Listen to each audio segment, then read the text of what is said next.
पीले दांत वाली बहू। रंजना कभी ब्रश नहीं करती थी। उसे कितनी बार उसके माँ बाप ने डांटा, लेकिन उसका कोई असर उस पर होता ही नहीं था, जिस कारण से उसके दांत पीले पीले हो जाते हैं। शादी के बाद अरे बहू, वैसे तो तुझ में कोई कमी नहीं है, पर तेरे दांत इतने पीले कैसे हैं बेटा? कैसे मतलब? कोई सर्जरी थोड़ी ना कराइए। वो तो क्या नाम, मैं ब्रश नहीं करती थी तो पीले हो गए। अब क्या करूं? आप कहें तो लाल करवा लूं या फिर काले? यार ये क्या है, क्यों माँ से लड़ रही हो? लड़ रही हूँ? अरे मैं लड़ रही हूँ या ये बोल रही है कि दांत पीले हैं, पीले। अरे तपस्या थोड़ी ना की है इन्हें पीले करने के लिए। बकायदा ब्रश नहीं किया है 20 साल तक, तब जाकर। छी, कैसी बात कर रही हो? ये उस वक्त तो पीले नहीं थे जब हम लोग तुम्हें देखने आए थे। अरे तब साफ करवा लिया होगा डेंटिस्ट के पास जाकर। अब देखो कैसे पीले पीले लग रहे हैं। रंजना सास की तरफ गुस्से से देखती है।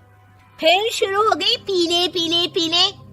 अरे पीले तो तब भी थे जब मेरे हाथ का रसगुल्ला उड़ा उड़ा कर खा रही थी और बोल रही थी, लड़की नहीं गुणों का खजाना दे रहे भाई साहब आप।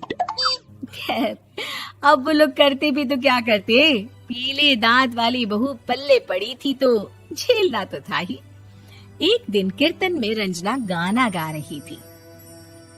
अरे कमला बहन, माँ का द्वार है, यहाँ तो सब शुद्ध होकर आते हैं, फिर अपनी बहू को ब्रश भी नहीं करवाती तुम। दूर से पीले पीले दांत भक्ति में बाधा उत्पन्न कर रहे हैं। अरे कोई 2 साल की बच्ची थोड़ी ना लेकर आई हूँ मैं बहू बनाकर। अच्छी खासी लड़की है, अरे कैसे करवाऊं ब्रश? ये तो उसे खुद करना चाहिए ना। अब माँ बाप तो इसके जैसे तैसे निपटा दिए, ये नहीं सोचा कि सास कैसे संभालेगी। सास बहू को लेकर घर आ जाती है, लेकिन सोच लेती है कि अब इसे लेकर कहीं नहीं जाएगी। अगले रोज बहू कहती है, अरे क्या हो गया, मंदिर नहीं जाना क्या? कीर्तन का वक्त हो रहा है। मेरी मधुर वाणी से कान्हा जी जागते हैं और सोते हैं। आप तो जानती है ना उनकी भक्ति में कितना मन लगता है मेरा। वो क्या है ना, तबीयत ठीक नहीं लग रही है मेरी, आराम करूंगी मैं। तबीयत ठीक नहीं लग रही? अभी तो मिथुन के गाने पर नाच रही थी आप, और अब बोल रही है कि तबीयत ठीक नहीं लग रही। अरे भक्ति में मन लगा लो सासू माँ, ऊपर जाना है, क्या मुंह दिखाओगी आप? हाँ? सास को बहू की बात पर गुस्सा आ जाता है। मैं क्या मुंह दिखाऊंगी, इसकी चिंता तो ना कर, समझी? अपने मुंह की चिंता कर, जो ये पीले पीले दांत लेकर हर जगह पहुंच जाती है। पता है लोग कितना मजाक बनाते हैं। ना जी ना, मैं नहीं जाना कहीं तेरे साथ। तो ये बात है, कोई ना, मत जाओ, मैं अपने कमरे में ही बैठकर भक्ति कर लूंगी। ऊपर वाला दांत थोड़ी ना देखता है, मन देखता है, भावना देखता है। और अरे बस बस, तू सब कुछ दिखा, बस ये सफेद चमकदार दांत ना दिखाना किसी को, है? जा यहाँ से। बहू को सास की बात का कोई फर्क नहीं पड़ता, वो तो जैसी थी वैसी ही रह जाती है। सुबह नहाकर किचन में खाना बनाना, फिर खाना खाना, कीर्तन भजन करना और सो जाना। एक दिन, माँ जी मैं सहेली के घर जा रही हूँ, शाम को लेट आऊंगी। हाँ हाँ तो जाना, मैंने कौन सा तेरी आरती करनी है घर पर बैठकर। रंजना सहेली के घर जाती है, जहाँ वो पार्टी में जाने की तैयारी कर रही होती है। अरे शिखा, कहाँ जाने की तैयारी कर रही है? मैं गलत वक्त पर आ गई क्या? अरे नहीं यार, उल्टा सही वक्त पर आ गया। मैंने ये साड़ी और ज्वेलरी निकाली है यार, शाम को इनके ऑफिस की एक पार्टी में जाना है। बताना कैसा लग रहा है ये सब? नहीं यार, इस ड्रेस के साथ तो वो वाली ज्वेलरी अच्छी लगेगी। हाँ हाँ सही बोल रही है, मैंने ध्यान ही नहीं दिया। वैसे तो हमेशा से मस्त फैशन सेंस रखती है। तो बड़ा जाती होगी ना पति के साथ पार्टी में। रंजना कुछ नहीं बोलती, बस सोचती है कि यार काश ये बात सही हो जाती, पर मैं क्यों नहीं जाती पार्टी में? क्या इन लोगों की कोई पार्टी होती नहीं होगी? रंजना घर आती है और रात में पति से सवाल करती है, एक बात बताइए, आप मुझे किसी पार्टी में क्यों नहीं ले जाते? क्या आपके यहाँ ऑफिस में पार्टी नहीं होती?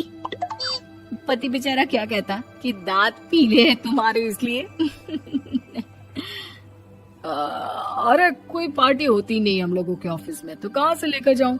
और मार्केट, मॉल, कहीं वीकेंड घूमना, कहीं तो। अरे यार, सारे हफ्ते में एक छुट्टी मिलती है, तो सोचता हूँ कि आराम ही कर लूं। क्यों? रंजना मन मार के रह जाती है। पहले कभी सास के साथ मंदिर जाया करती थी, लेकिन वो भी सास ने ले जाना बंद कर दिया। घर बैठी बैठी रंजना बोर हो जाती है।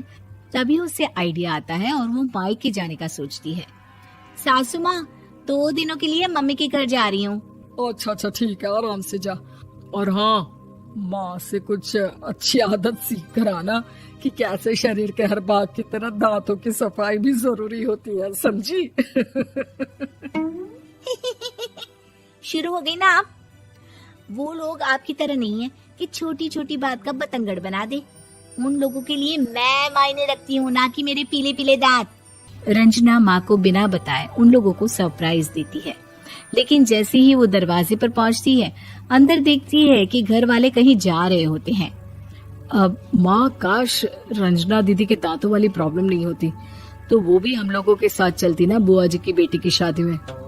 हाँ बेटा, लेकिन अब उसे कौन समझाए कि उसको उसके पीले दांत नहीं दिखते, लेकिन उसके आसपास के लोगों को कितना एम्बैरेसिंग फील कराते हैं।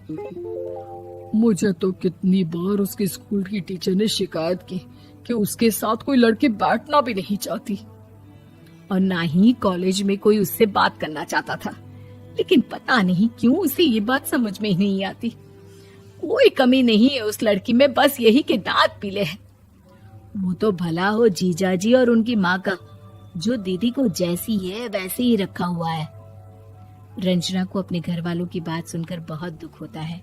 वो सोचती है कि वो क्या करे, लेकिन फिर वो सीधा डेंटिस्ट के पास जाती है, अपने दांत चमकाती है और कसम खाती है कि वो रोज ब्रश करेगी। अरे क्या हो गया? तुम तो 2 दिनों के लिए गई थी ना, पर कोई ना, अच्छा है, चलो आ गई तो।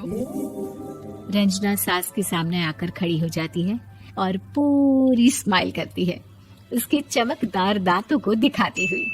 हैं? चले मंदिर। माँ, मुझे माफ कर दीजिए, मैंने आप लोगों को बहुत एम्बैरेसिंग फील करवाया। मैं आज से रोज ब्रश करूंगी।